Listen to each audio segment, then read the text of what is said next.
আল্লাহ আমার রব, এই রবি আমার সব।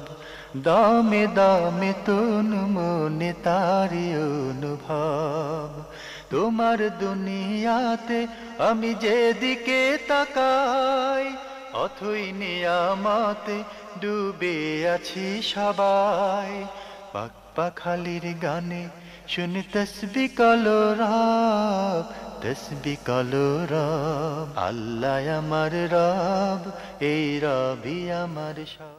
আসসালামু আলাইকুম প্রিয় দর্শক, আপনারা কেমন আছেন? সবাই ভালো থাকুন, সেটা আমাদের একান্ত কামনা। শুরু হলো আপনাদের প্রশ্ন নিয়ে আপনাদের এই প্রিয় অনুষ্ঠান আপনার জিজ্ঞাসা। আপনাদের সাথে আছে আমি জয়নুল আবেদিন আজাদ, আর আমাদের মাঝে অতিথি হিসেবে উপস্থিত আছেন শেখ মোহাম্মদ রফিকুল ইসলাম আল মাদানী। আসসালামু আলাইকুম রহমতুল্লাহি তাআলা ওয়া বারাকাতুহু। প্রিয় দর্শক, চলুন তাহলে জিজ্ঞাসার জগতে। আজকে শুরুতে একটি চিঠি, এটি পাঠিয়েছেন মুখলেসুর রহমান, জামালপুর থেকে। লিখেছেন, আল্লামা শামী রহমতুল্লাহ তার ফতোয়ার গ্রন্থে নাকি বলেছেন, কেউ অন্য ব্যক্তির নির্দেশ ছাড়াই তার জন্য হজ পালন করলে হজকারী ব্যক্তির ফরজ হজ আদায় হয়ে যায় এবং সাথে সাথে সেই অন্য ব্যক্তিও সওয়াব পেয়ে যায়। কথাটি কি সঠিক? যদি হজকারীর এই হজটি নফল হজ হয়, তাহলে কি যিনি হজ করবেন এবং যার হয়ে হজ করবেন উভয়ে কি সওয়াব পাবেন?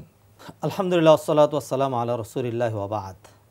দেখুন, হজের ক্ষেত্রে নিয়াবাত অথবা আরেকজনের পক্ষ থেকে হজ করার যে বিধান, এটি তো শরীয়তসম্মত সাব্যস্ত। তবে সেই ক্ষেত্রে যিনি হজ করবেন,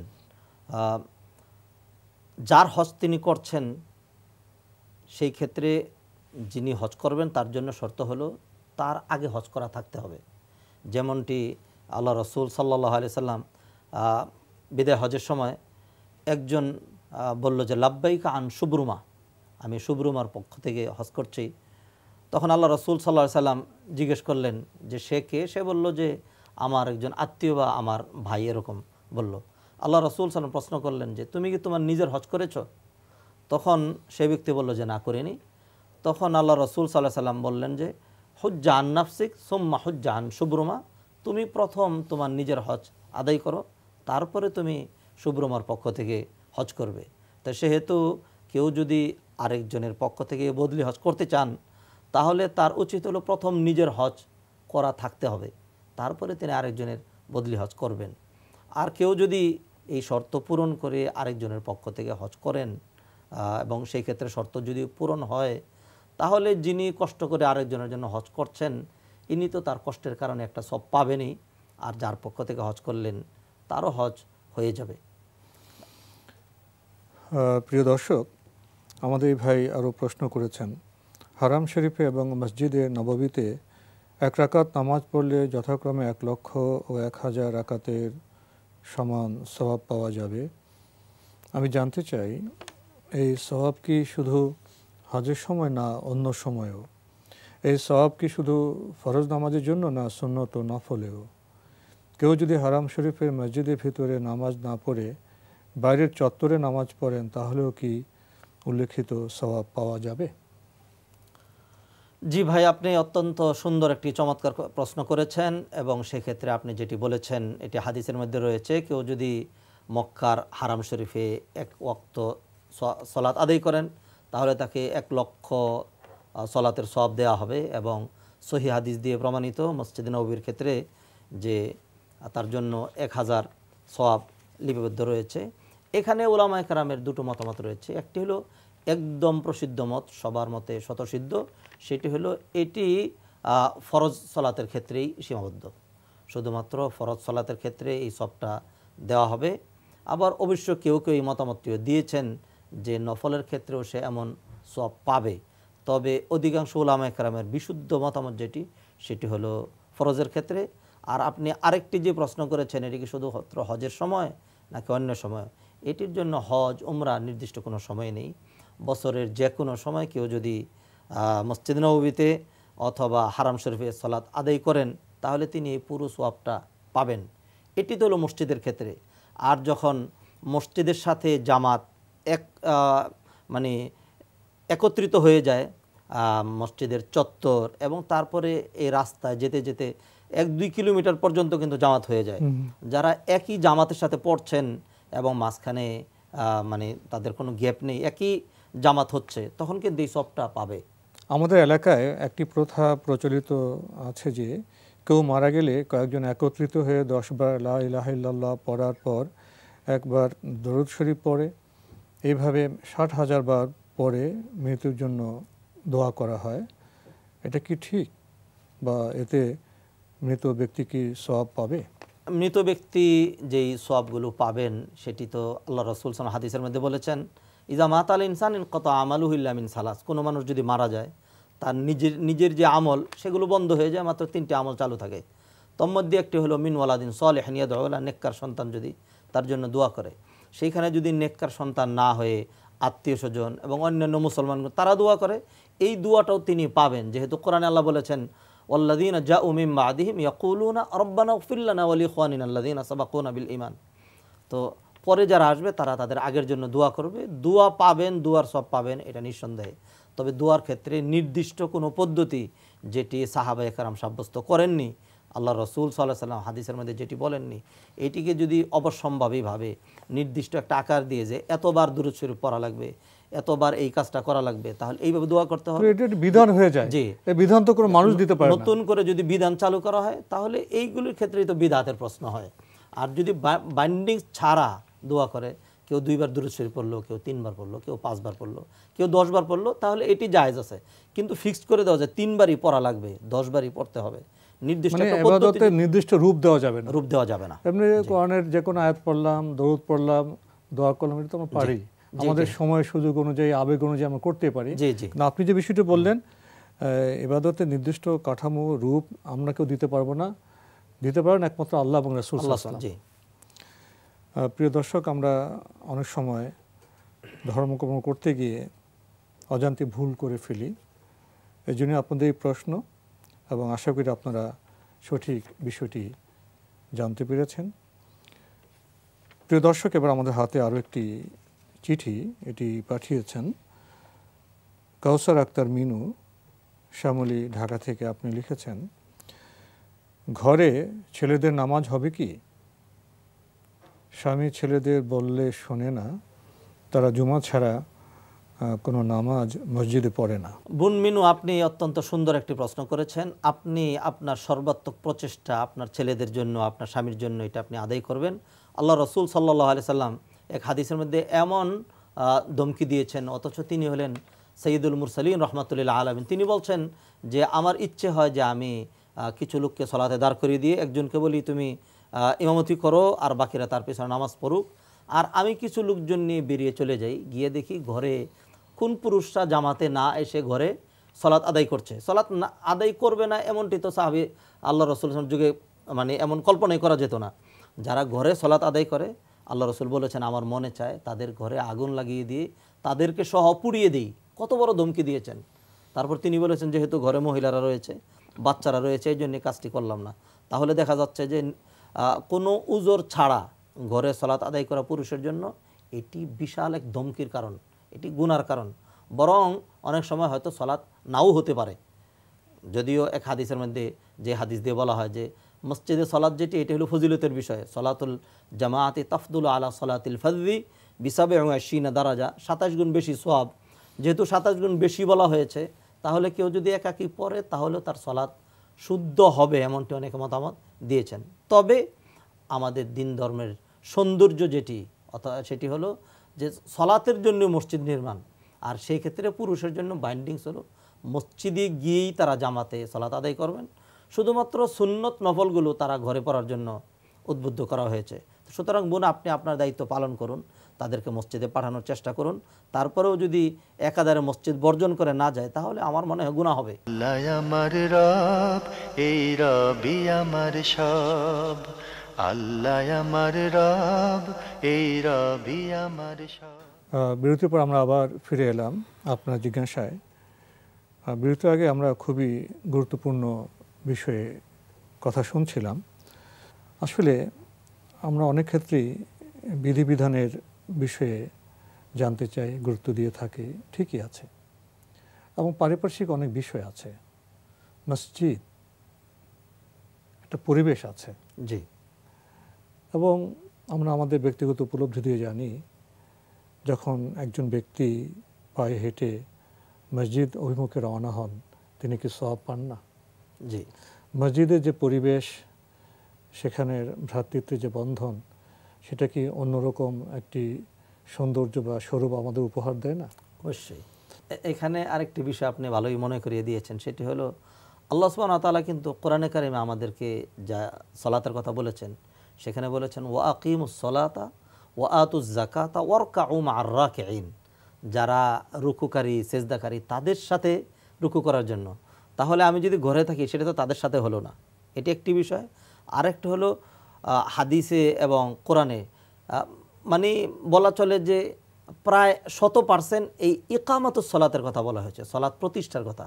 তো একাকী কেউ যদি সালাত পড়ে বা নামাজ পড়ে, তাহলে তো এটা ইকামত হলো না, একাকী নামাজ পড়া হলো। যেমন অনেকে সুন্দর উদাহরণ দিয়ে থাকেন যে একটা বিল্ডিং যদি দাঁড় করাতে হয়, তাহলে একটা ইটের সাথে আরেকটা ইট, আরেকটা ইটের সাথে আরেকটা ইট যখন মিলিত হবে, তখনই কিন্তু একটা বিল্ডিংয়ের একামত হচ্ছে। তো ঠিক তদ্রূপ একজন মুসল্লি আরেকজন মুসল্লির সাথে দাঁড়াবেন, এক কাতারের সাথে আরেক কাতার, এইভাবে যদি সৌন্দর্য আলাদা, জি, তাহলেই ইকামাতুস সালাত হচ্ছে। একাকী নামাজ পড়লে কিন্তু সেটি তাহলে কোনো ইকামাতুস সালাত হচ্ছে না। ওজোর থাকলে সেটা তো ঘরে নামাজ তো আমাকে পড়তে হবে। জি, আমার হয়তো ওজোর থাকলে ঘরে আমি পড়লাম, কিন্তু আমাদের চেষ্টা করতে হবে মসজিদে গিয়ে নামাজ পড়া। আপনি যে কথা বললেন একামত, নামাজের প্রতিষ্ঠা বিষয়টা শুধু মসজিদে সীমাবদ্ধ নয়। জি, মসজিদে যে নামাজ পড়ছি, যে বার্তা আমি উচ্চারণ করছি, সে বার্তাকে আমাদের মসজিদের বাইরে সমাজেও প্রতিষ্ঠা করতে হবে। জি। প্রিয় দর্শক, আমরা আমাদের এই বোনের চিঠির প্রশ্নের আলোকে খুবই গুরুত্বপূর্ণ বিষয়ে কথা শুনছিলাম। আপনি আরও লিখেছেন, যে কোনো টিভিতে ইসলামী অনুষ্ঠানগুলো যারা দেখেন তারা মোটামুটি ইসলাম সম্পর্কে কিছুটা জানেন, আর যারা দেখেন না তারা তো তেমন কিছুই জানেন না। তাদের দেখতে বললে রাগ হয়, তাদের জন্য অনেক দোয়া করি যেন ইসলামমুখী হয়। এদের মধ্যে হয়তো ছেলে মেয়ে স্বামী এবং অন্যরা এই অবস্থা, মনটা হালকা হয়ে ওঠে, মনে হয় যেন দোয়া কবুল হয় না।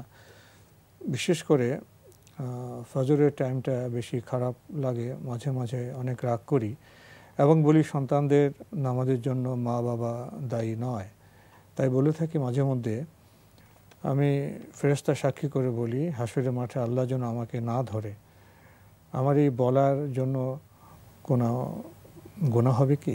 একজন মুমিন মুমিনার দায়িত্ব দুটো, একটি হলো নিজে সৎপথে চলা, ভালো কাজ করা, খারাপ থেকে বিরত থাকা, আর পাশাপাশি তিনি আল আমরু বিল মারুফ ওয়ান নাহি আনিল মুনকার, এটুকুন তিনি করবেন। আর বিশেষ করে সেটি তো হবে তার পরিবার থেকে শুরু হবে। আল্লাহ কোরআনে কারিমে বলেছেন, ইয়া আইয়ুহাল্লাযীনা আমানু কু আনফুসাকুম ওয়া আহলিকুম নারা, তোমরা তোমাদের নিজেদেরকে এবং পরিবারভুক্ত সদস্যদেরকে জাহান্নামের আগুন থেকে বাঁচাও।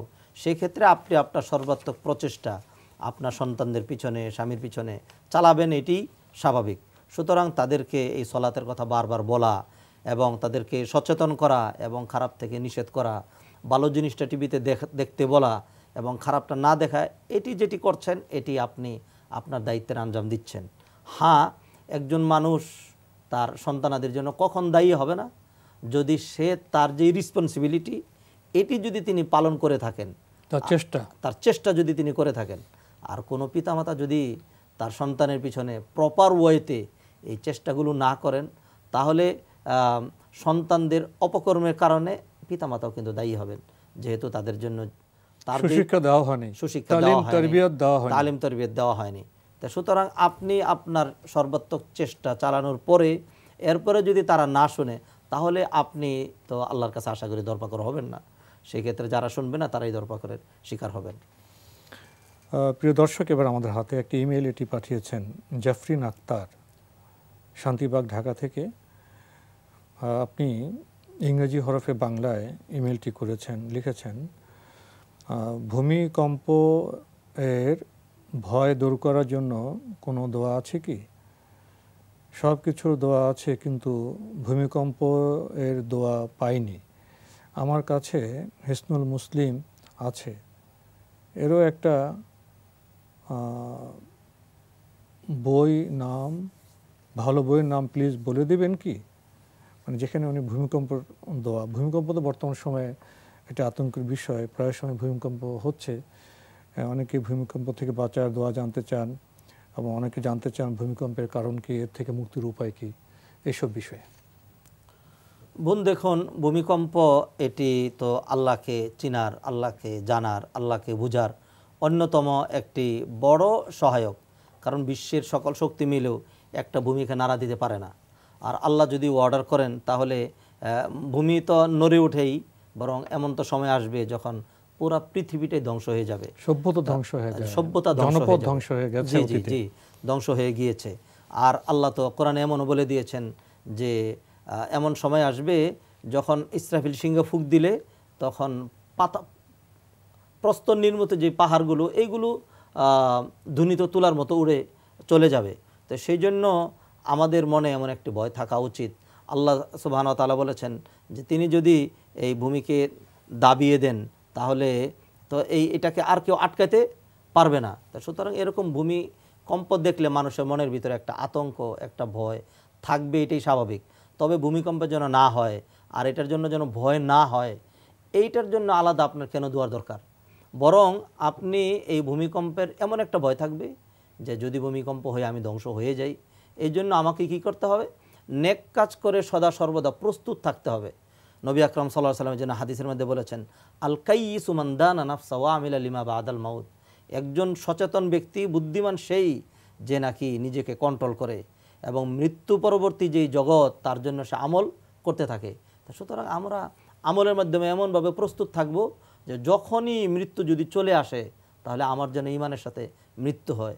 আর পাশাপাশি ভূমিকম্প যেন না আসে সেই জন্য মানে আলাদা দোয়া, যে যেন ভূমিকম্প না হয় এটা নয়, বরং যদি ভূমিকম্প চলে আসে দেখেন তাহলে আপনি আল্লাহর দিকে মনোনিবেশ করবেন। এর আগেও তো আপনি সেদিকেই থাকবেন, আপনি আল্লাহু আকবার বলবেন, লা হাওলা ওয়ালা কুওয়াতা ইল্লা বিল্লাহ, এই সমস্ত দোয়াগুলো পড়বেন এবং আল্লাহর কাছে আপনি আশ্রয় চাবেন।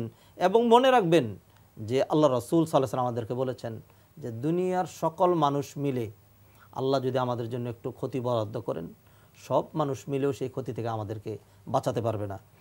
আর যদি দুনিয়ার সকল মানুষ মিলে আমার একটা উপকার করতে চায়, আল্লাহ যদি সেটি মঞ্জুর না করেন তাহলে সেখান থেকে কিন্তু বাঁচা যাবে না। তা সুতরাং ভূমিকম্প এটি আল্লাহর একটি নিদর্শন। পৃথিবী তো একদিন ধ্বংস হবে, তার আগে মানুষের জীবন তো একদিন শেষ হবে। আমার জন্য সুপথে চলি, প্রস্তুতি নিয়ে যেন আমরা একটু দেন আমাকে। পাশাপাশি আরেকটি কমন দোয়া রয়েছে, সেটি ভূমিকম্পের ক্ষেত্রে নয়, সব কিছুর ক্ষেত্রে আপনি এই দোয়াটা পড়তে পারেন, আল্লাহুম্মা হফাজনা মিন কুল্লি বালা ইদ-দুনিয়া ওয়া আযাবিল আখিরা। হে আল্লাহ, আপনি আমাকে দুনিয়ার যাবতীয় বিপদ আপদ থেকে এবং আখিরাতের আযাব থেকে আমাকে বাঁচাবেন। আল্লাহুম্মা হফাজনা মিন কুল্লি বালা ইদ-দুনিয়া ওয়া আযাবিল আখিরা। তো আজকে আমাদের এখানে শেষ করতে হচ্ছে। আপনাকে অনেক ধন্যবাদ। আপনাকেও ধন্যবাদ। প্রিয় দর্শক, ভূমিকম্প প্রসঙ্গে আমাদের মধ্যে অনেক চিন্তা আসে, প্রশ্ন আসে। জীবন যখন শুরু হয়েছে একদিন তো শেষ হবে, পৃথিবী যখন সৃষ্টি হয়েছে একদিন তো শেষ হবে। এখানে আমাদের জীবন কিভাবে কাটানো উচিত, কি করা উচিত, কি করা উচিত নয়, এসব বিষয়ে কি আমরা বার্তা পাইনি? আসুন আমরা বার্তার আলোকে চলি এবং আল্লাহর কাছে পানা চাই। চিঠি লিখুন, প্রশ্ন পাঠান আমাদের ঠিকানায়। পরিচালক আপনার জিজ্ঞাসা, এনটিভি, বিএসসি ভবন, 7ম তলা, 102 কাজী নজরুল ইসলাম এভিনিউ, কারওয়ান বাজার, ঢাকা 1215। আপনারা ইমেলও করতে পারেন। আমাদের ইমেল অ্যাড্রেস আপনার জিজ্ঞাসা @ntvbd.com। প্রিয় দর্শক, আপনারা আমাদের এই অনুষ্ঠান এনটিভি অনলাইনেও দেখতে পারবেন। ভিজিট করুন www.ntvbd.com। দর্শক, আপনারা সবাই নিরাপদে থাকুন, থাকুন শান্তিতে। আসসালামু আলাইকুম। আমার রব, এই রবি আমার সব, দামে দামে তুন মনে তারি অনুভব। তোমার দুনিয়াতে আমি যেদিকে তাকাই, অথই নিয়ামতে ডুবে আছি সবাই। পাক পাখালির গানে শুনে তসবিহ কলরা।